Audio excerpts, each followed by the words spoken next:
Dear students, इस बार current affairs को नहीं छोड़ना है और उसके लिए समग्र प्रयास करना होगा। मतलब ये कि केवल वन लाइनर नहीं, थोड़ा सा समझकर टॉपिक वाइज भी आप कीजिए, चूँकि एक टॉपिक में 5, 6, 7, 8 क्वेश्चंस तक आ जाते हैं, जबकि वन लाइनर में एक क्वेश्चन होते हैं।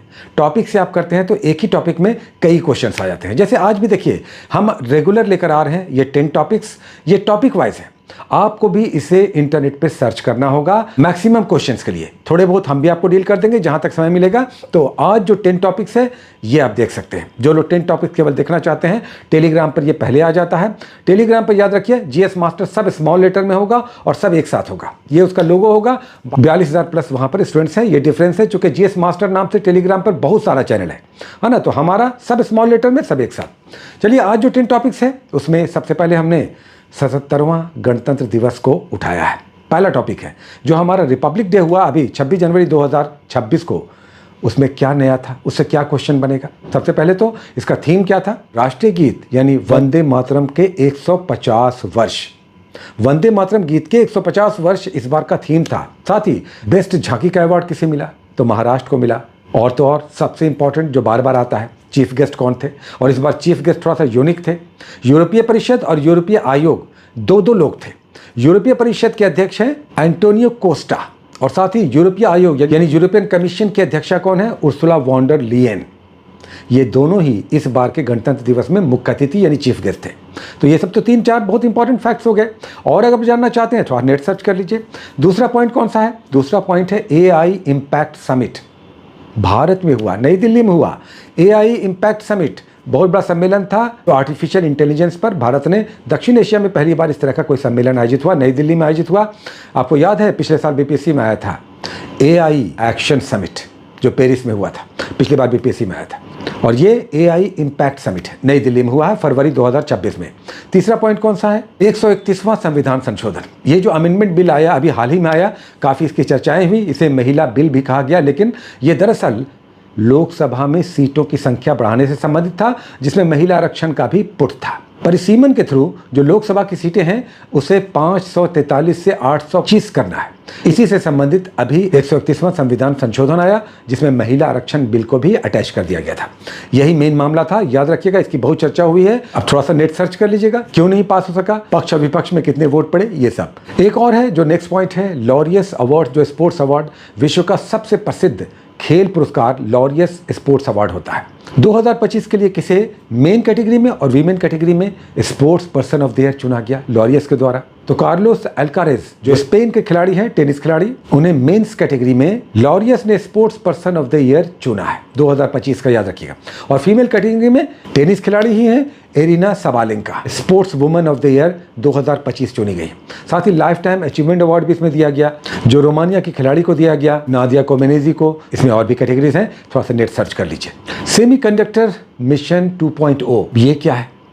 थोड़ा सा नेट सर्च कर लीजिए। कुछ नहीं है, भारत में चिप निर्माण या सेमीकंडक्टर के विकास और विस्तार के लिए ये महत्वपूर्ण योजना है, जो भारत सरकार ने विश्व पर निर्भरता को कम करने से संबंधित इस मिशन को लॉन्च किया है, सेमीकंडक्टर मिशन 2.0। उसके बाद सबसे important, very very important, Nobel पुरस्कार 2025, जो 6 कैटेगरीज में दिया जाता है। फिजिक्स, केमिस्ट्री, मेडिसिन, साथ ही साहित्य, अर्थशास्त्र और शांति के लिए 6 कैटेगरीज होते हैं। 3 कैटेगरीज पर ज़्यादा प्रश्न आते हैं ज़्यादातर, जिसमें शांति हो गया, साहित्य हो गया और अर्थशास्त्र के लिए। शांति के लिए इस बार किसे दिया गया 2025 का नोबेल पुरस्कार? वेनेजुएला की अपोजिशन लीडर हैं मारिया मचाडो, याद रखिएगा, मारिया मचाडो। इस बार का नोबेल पुरस्कार दिया गया है शांति के लिए। साहित्य के लिए बहुत बड़ा ये पुरस्कार है, नोबेल पुरस्कार लिटरेचर के क्षेत्र में। तो ये हंगरी के लेखक हैं लाज़लो क्राजनाहोरकई। लाज़लो क्राजनाहोरकई हंगरी के लेखक हैं। इस बार साहित्य का नोबेल पुरस्कार इन्हें दिया गया है, याद रखिएगा, हंगेरियन राइटर है, नाम थोड़ा सा टेढ़ा है। फिर अर्थशास्त्र आ जाता है। तो इकोनॉमिक्स में नवाचार यानी इनोवेशन से प्रेरित आर्थिक विकास पर रिसर्च के लिए 3 लोगों को दिया गया है। थोड़ा सा सर्च कर लीजिएगा, ये 3 नाम इंटरनेट सर्च कर लीजिए, कॉपी में नोट कर लीजिए।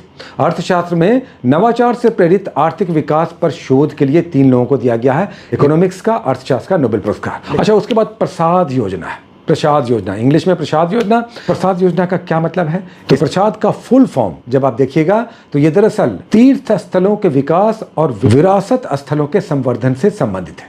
तीर्थ स्थलों के विकास और विरासत वाले स्थल के संवर्धन और उसके विकास और विस्तार और उसके संरक्षण से संबंधित है प्रसाद योजना, मुख्य रूप से तीर्थ स्थलों के विकास से संबंधित। तो बोर्ड ऑफ पीस है, ये दरअसल डोनाल्ड ट्रंप का नया तुर्रा है।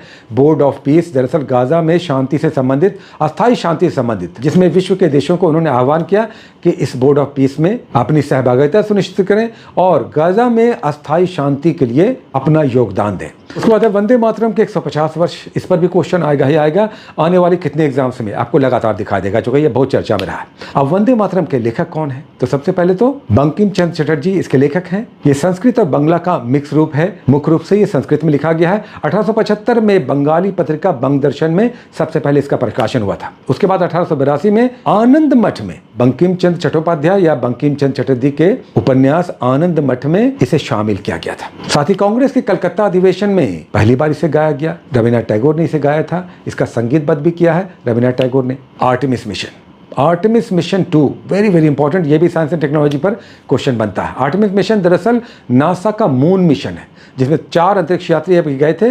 ये मून पर उतरे नहीं, बल्कि मून का चक्कर लगा करके ये धरती पर वापस आए।